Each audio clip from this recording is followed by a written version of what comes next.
आदाब, मैं नीता सिंह हाजिर हूं हिंदुस्तान की सियासी, समाजी और इक्तिसादी सूरत हाल पर खास प्रोग्राम लेकर। यह है इंडिया। यह है इंडिया में आज बात आज़ादी के अमृत महोत्सव की। दरअसल आज़ादी का अमृत महोत्सव भारत की सोशियो कल्चरल, पॉलिटिकल और इकोनॉमिक पहचान के बारे में प्रोग्रेसिव है। दुनिया जानती है कि अपनी आज़ादी के 75वें साल में आज हम दुनिया की लार्जेस्ट प्रैक्टिसिंग डेमोक्रेसी हैं। डेमोक्रेटिक नॉर्म्स और वैल्यूज़ के मामले में दुनिया भारत को एक मिसाल मानती है। लिहाजा एक आज़ाद नेशन के तौर पर हमारी कामयाबियों के शानदार 75 साल को यादगार बनाने के लिए प्राइम मिनिस्टर नरेंद्र मोदी ने 12 मार्च 2021 को साबरमती आश्रम अहमदाबाद से दांडी मार्च को हरी झंडी दिखाकर आज़ादी का अमृत महोत्सव का इनॉग्रेशन किया। ये फंक्शन आज़ादी की हमारी 75वीं एनिवर्सरी से 75 वीक पहले शुरू हुआ है और 15 अगस्त 2023 को खत्म होगा। इस खुशी के मौके पर आइए हम याद करते हैं एक देश के तौर पर अपनी कामयाबियों के शानदार 75 साल को। इसके लिए हमारे साथ स्टूडियो में मौजूद हैं दो खास मेहमान, डॉक्टर स्मृति शर्मा और सोशियो कल्चरल एक्टिविस्ट शील भूषण शर्मा। जी नमस्कार। शील भूषण जी, अगर हम बात करें गौरवशाली 75 साल की बात करें तो आपको क्या लगता है कहाँ थे हम और कहाँ पहुँच गए हैं? किस तरह के परिवर्तन, किस तरह के अचीवमेंट्स आपको दिखाई देते हैं? देखिए, अगर हम इन 75 सालों की बात करें तो आज़ादी के समय जो स्थिति हमारी थी, इकोनॉमिक फोरम पर हो, आर्थिक दृष्टि से हो, शैक्षिक दृष्टि से हो या ऐसा सामाजिक दृष्टि से हो, शिक्षा की दृष्टि से हो, किसी तरह का विकास हो, अगर हम बात तुलना करते हैं इन 75 सालों में तो हम देखते हैं कि 75 साल पहले हमारे देश में अपना कुछ बनता ही नहीं था, यानी गुलामी के समय में। जबकि उसके पहले अगर कुछ और पहले का पर दृष्टि डालते हैं, 6वीं 6वीं शताब्दी ईसा पूर्व की बात करते हैं तो हम बात देखते हैं कि बहुत सारी चीज़ें हमारे अंदर खत्म होती चली जा रही थी जी। जिस समय हम बात करें, अगर हम तो इसको सुकरात को जहर का प्याला जिस समय दिया गया था उसके 600 साल पहले, लगभग 600 साल पहले आर्यभट्ट ने सिर्फ वही बातें कही थी। हमारे यहाँ कोई तिरस्कार नहीं किया, बल्कि वो कुलपति बना दिए गए थे। लेकिन वहाँ जो हमें जिस तरह की जो जिसको बोले कि भारत नहीं स्थान का वाचक गुण विशेष नर का है, दिनकर जी ने कहा है, एक देश का नहीं शील यह भूमंडल भर का है। ये जो पूरे विश्व का एक चरित्रगत, जिसको विशिष्ट चरित्र था, जिसके बल पर हम बहुत समृद्ध हुआ करते थे, वो बीच में हम खो गए थे। और धीरे धीरे करके इन 75 सालों में हम देख रहे हैं कि किस तरह से दलित कही जाने वाली जो जातियां थीं, जिनको अछूत कह दिया गया था, और इतिहासकारों ने हमें ही उसको, हालांकि ये हमारे समाज का अपराध था, एक सामाजिक अपराध था, उसके बावजूद जगजीवन राम जी जैसे रक्षा मंत्री भी हुए। बाद में आज तो हम देख रहे हैं तमाम पिछड़ी और दलित जातियां हमारे साथ में और एक साथ भारत के विकास के पथ पर अग्रसर हो रही हैं। हम जो थे 75 साल पहले, जो अस्पृश्य जो जिनको कह दिया गया था, आज वो सब के सब एक साथ इस मोर्चे पर खड़ी, हर मोर्चे पर खड़े हैं। हम बात करें औद्योगिक विकास की तो एक समय ऐसा था कि हमारे यहाँ सुई भी नहीं बना करता था। आज हम अंतरिक्ष में पहुंच चुके हैं और अंतरिक्ष में पहुंचने वाले कुछ सशक्त देशों के साथ हमारी टक्कर जोरों की चल रही है। हमारे पनडुब्बियां आज महासागरों के नीचे जा चुकी हैं। कंप्यूटर्स हमारे बाकायदा, हमारे कंप्यूटर विशेषज्ञ तो खैर अमेरिका को संभाले हुए हैं, लेकिन ऐसी स्थिति हम जिसमें माने घर में सुई नहीं बना करती थी, हम दिए जलाने के लिए मिट्टी के तेल के मुहताज थे।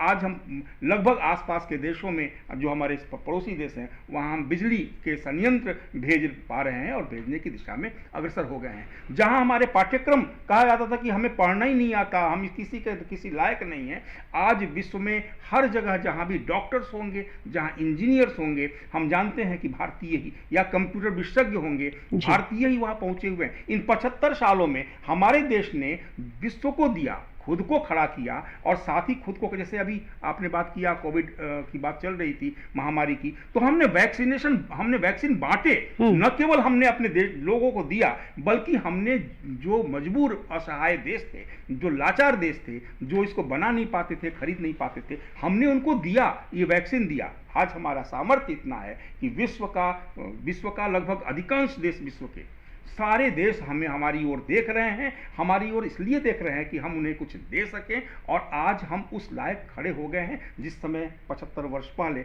हम हर चीज़ मंगाया करते थे, PL40 करके गेहूं, जब सड़ा हुआ गेहूं आया करता था तो वो गेहूं अमेरिका हमें दान के रूप में दिया करता था। आज हम हर चीज़ का निर्यात करते हैं, और आज जो स्थिति हो गई है, इस साल अगर हम बात करें तो हमारा निर्यात घाटा लगातार कम हो रहा है, और ये एक बड़ी उपलब्धि है फाइनेंशियल मोर्चे पर। विश्व की सबसे उभरती, सबसे तेज गति से उभरती हुई अर्थव्यवस्था, सबसे बड़ी अर्थव्यवस्था के रूप में उभरता हुआ भारत, ये 75 वर्षों में लगातार पूरा होता रहा, जिसे प्रधानमंत्री जी कई बार बोलते रहे। बिल्कुल, आपने तमाम उपलब्धियां गिनाई शीलभूषण जी की, बहुत तेजी के साथ सबसे बड़ा उभरता हुआ ये एक अर्थव्यवस्था इंडिया की।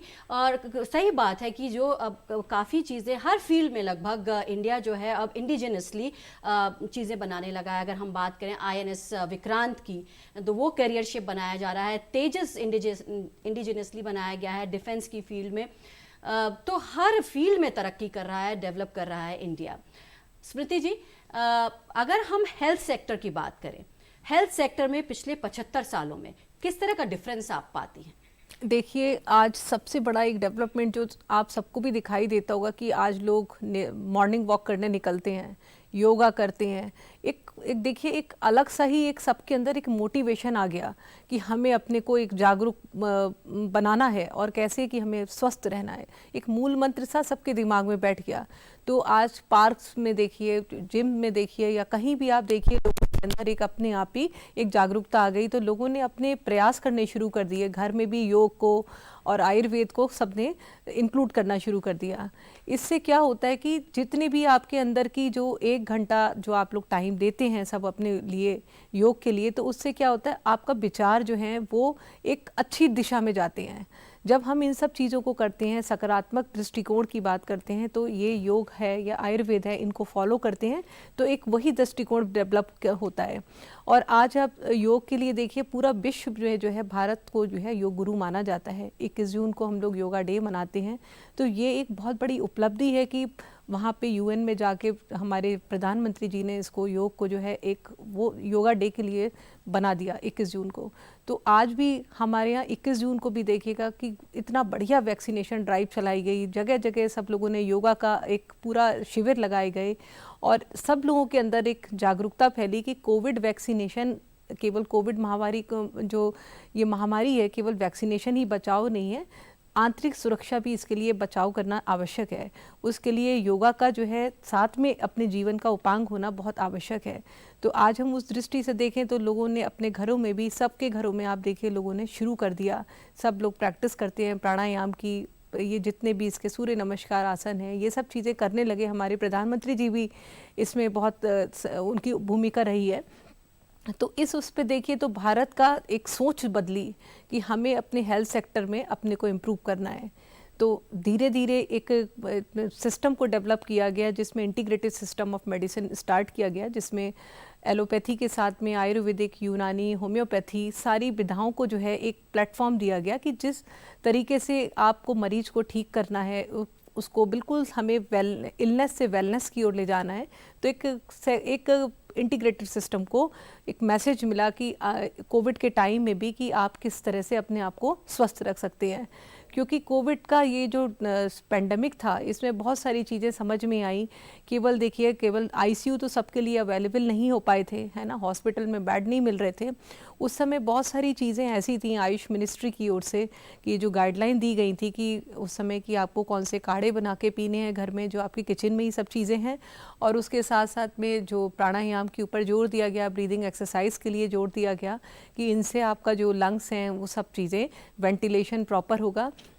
और इस तरीके की चीज़ें कोविड टाइम्स में लोगों के, सभी के लोगों के अंदर बैठ गई, बच्चों के अंदर भी बैठ गई। उनको सिखाया गया कि अगर अपने आप को, लंग्स को सुरक्षित करना है, अपनी बेटर लाइफ स्टाइल बनानी है, तो योग का एक सहारा हमें लेना पड़ेगा, अपनी दिनचर्या सुदृढ़ बनानी पड़ेगी।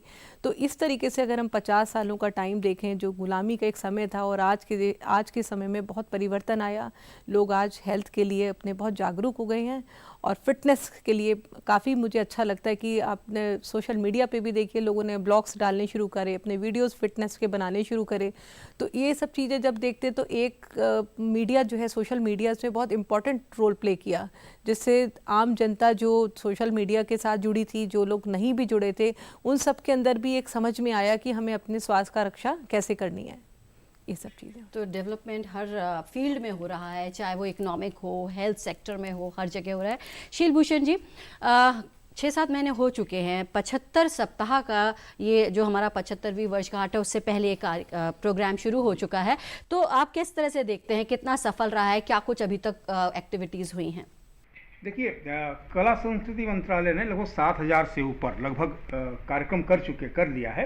वास्तव में ये एक सोच बनाना है देश को। इसका उद्देश्य है देश संकल्पबद्ध हो, एक सोच ले, संकल्प की भावना से आग खड़ा हो कि भाई हमें अब तो चलना नहीं, दौड़ना भी नहीं, अब छलांगे मारने का समय आ गया। हम 75 वर्ष हो चुका है हमारे राष्ट्र को आज़ाद हुए, स्वतंत्र हुए, और हम 75 वर्ष के स्वतंत्र और सबसे बड़े लोकतंत्र के रूप में स्थापित हो चुके हैं। तो इस रफ्तार से अगर हम बात करें तो अगर जो पिछला जिस समय से 12 मार्च से उन्होंने शुरू किया इसका प्रधानमंत्री जी ने, तो इन दिनों में जो एक बड़ी बात दिखाई पड़ी, जो पहले से दिखती थी धीरे धीरे बढ़ती चली गई, वो ये कि इन दिनों में हम देख रहे हैं कि बच्चे भी स्कूल्स में जो कार्यक्रम हुए, निबंध प्रतियोगिताएं हो रही हैं, बढ़ चढ़ कर उत्साही बच्चे भाग ले रहे हैं। उसमें आदर्श पुरुषों के, जिन्हें हम बोले लोक नायक जो हमारे हुए, जो आदर्श पुरुष हुए, जो वीर योद्धा हुए, जिन्होंने एक एग्जाम्पल देना चाहेंगे इसमें कि 1962 में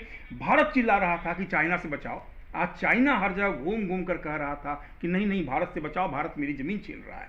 जो स्थिति बदली है वो स्थिति आगे और ये बढ़े, ये सुदृढ़ हो, ये ताकतवर हो। बात ये थी कि हमारे यहाँ घुसकर लोग मार दिया करते थे हमें, हम चुप रहा करते थे। लेकिन अब स्थिति ये नहीं है, अब वो घुसने के पहले 5 बार सोचते हैं कि इस सीमा को हम पार करें नहीं करें। तो ये जो लगातार बढ़ती जा रही हमारी ताकत, तो ये ताकत लगातार लोगों के पास पहुंच पाए, लोग एक साथ खड़े होकर के इसको देख पाएं, और वास्तव में हमें कहें कि हम इसमें सफलता मिलती जा रही है। आज आप कचरा कुछ फेंके बाहर रोड पर तो कोई बच्चा उठाकर डस्टबिन डाल देता है। आज लोग सोचते हैं कि यहाँ डालें, यहाँ फेंकें, नहीं फेंकें। ये एक जिसे बोलते हैं राष्ट्र नायक के पीछे चल पड़ने का जो संदेश होता है। महात्मा गांधी के बारे में कहा जाता था, कविता भी है, तुम चल पड़े जिधर, माने वो जिधर चल पड़ते थे उठ गए कोटि पग उसी ओर। उसी प्रकार देखते हैं कि जैसे ही उन्होंने कहा स्वच्छता अभियान, तो गांधी जी के बाद चलने वाला ये सबसे बड़ा, ये जो कुछ दिन चलने हैं, यानी 12 मार्च के बाद का समय है,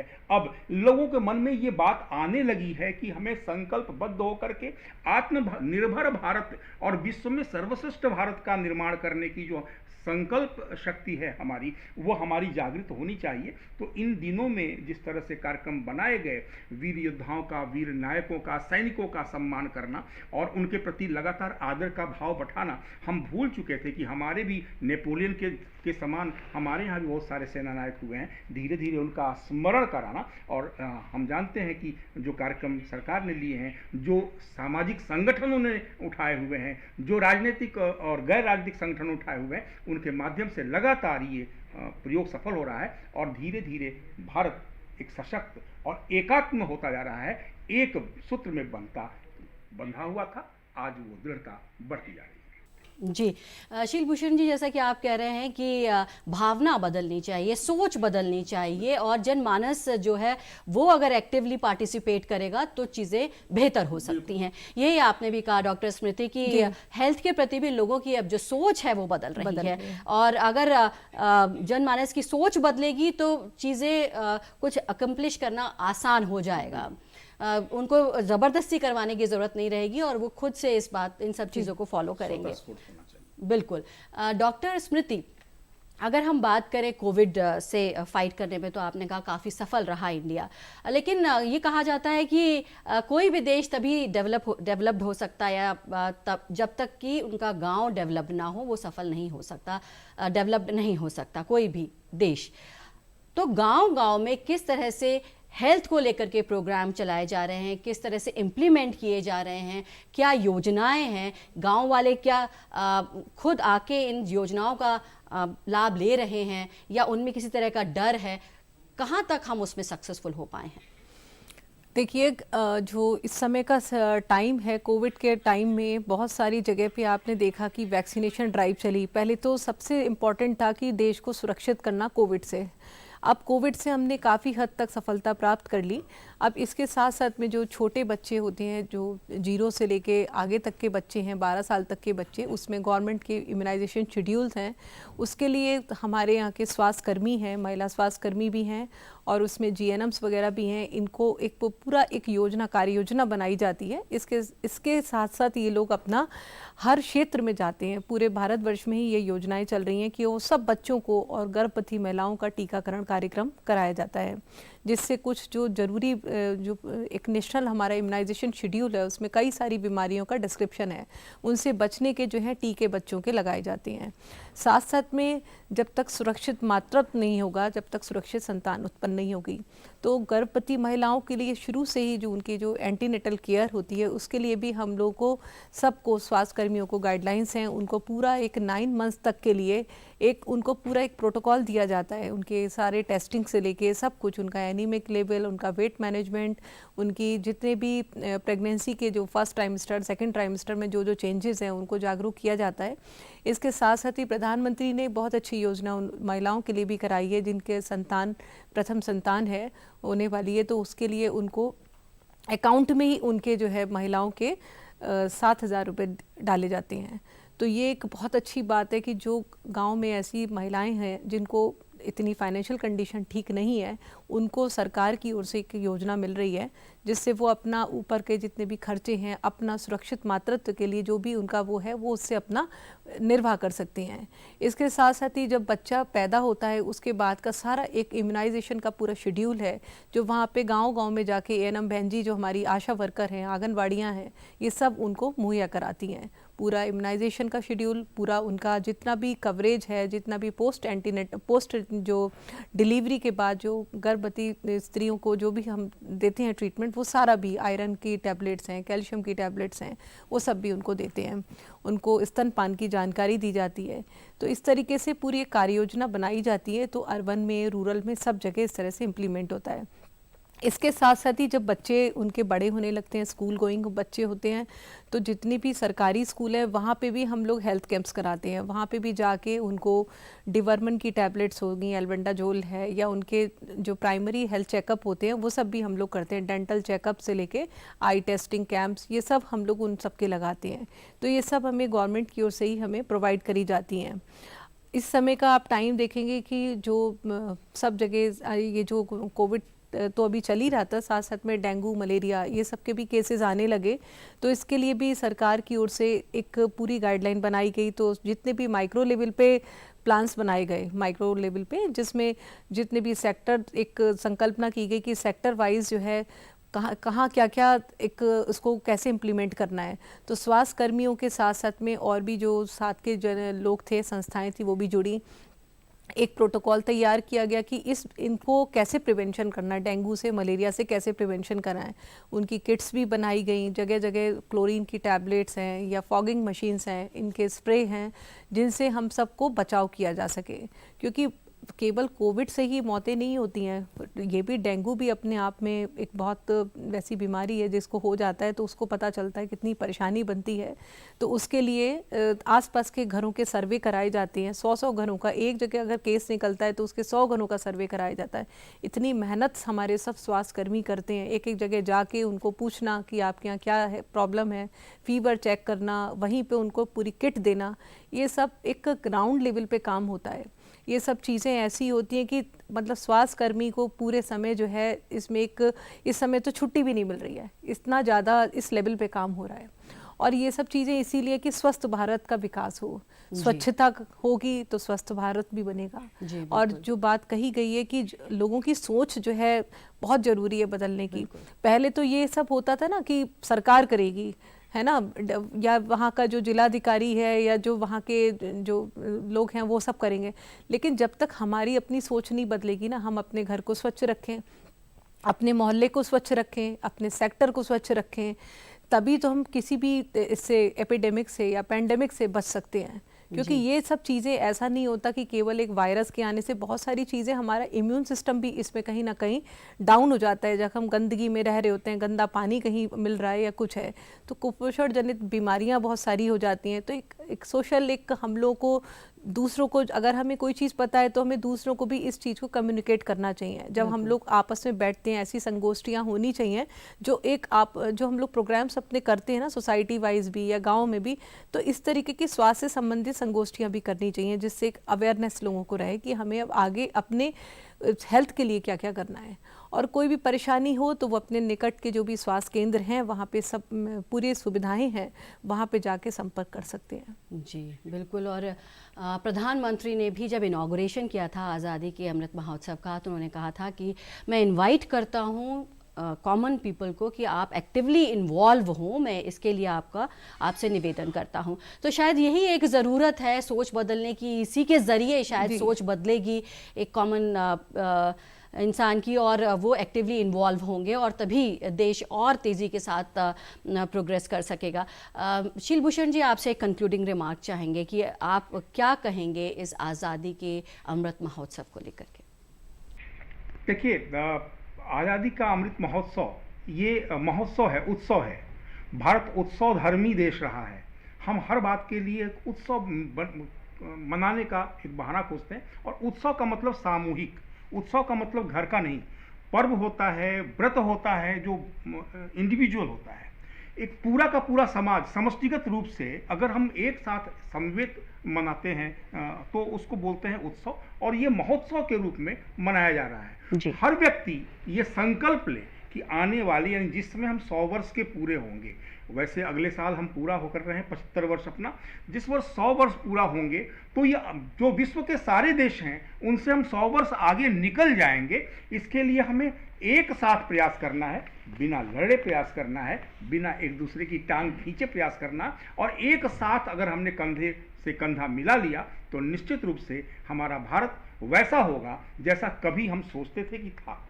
बिल्कुल, कंधे से कंधा मिलाने वाली आप बात कर रहे हैं। लार्जर कम्युनिटीज़ जो कि हाशिए पर पड़ी हुई थी, उनको पॉलिटिकल और इकोनॉमिक बैकअप देकर फोरफ्रंट पर लाने की कोशिश की जा रही है। डॉक्टर स्मृति, आपका कंक्लूडिंग रिमार्क?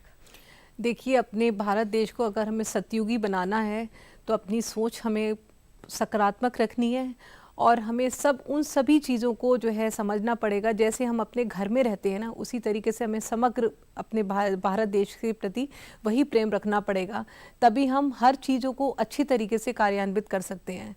कर्मयोगी बनना जरूरी है इस समय सभी लोगों को। और आप जो है सेलिब्रिटी वो नहीं जो हम केवल टीवी पे या मूवीज़ में देखते थे, अब इन सेलिब्रिटीज़ को सैल्यूट करना चाहिए जिन्होंने आगे बढ़ बढ़ के इस महामारी से लड़ने में भी प्रयास किया, और इसके साथ साथ जो अभी तक और भी काम कर रहे हैं, जिन जिन दिशाओं में हमारा देश पिछड़ा हुआ था, उन दिशाओं में सब लोग जो काम कर रहे हैं, तो उनको भी हमें सेलिब्रिटी की तरह उनको फॉलो करना चाहिए। मेरा यही प्रयास रहेगा कि मैं सभी लोगों को यही कहूँगी कि अपने घर से बाहर निकल के अपने देश के प्रति सब अपना थोड़ा थोड़ा योगदान देंगे तो हमारा देश जो है विश्व पटल पर अपना नाम रोशन करेगा। जी बिल्कुल। और जिस तरह से आप सबने उपलब्धियां गिनाई कि न सिर्फ जो बेसिक रिक्वायरमेंट है वहाँ पर हमने सक्सेस हासिल की है, सफलता हासिल की है, बल्कि मॉडर्न इंडिया बिल्ड करने में भी काफ़ी हम सक्सेसफुल रहे हैं। कुशीनगर में अभी एयरपोर्ट का इनॉग्रेशन किया गया है। तो आप दोनों ने समय निकाला, आप स्टूडियो में आए, थैंक यू सो मच। धन्यवाद। तो हमारे दोनों गेस्ट यही बता रहे हैं कि सोच बदलने की ज़रूरत है, और आज़ादी का अमृत महोत्सव हम मना रहे हैं।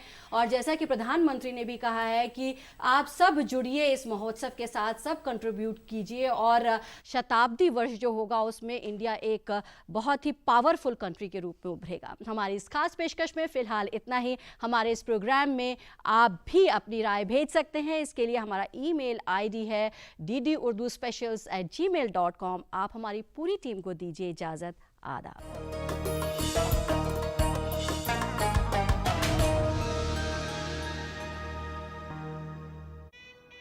हनीमून के लिए कहा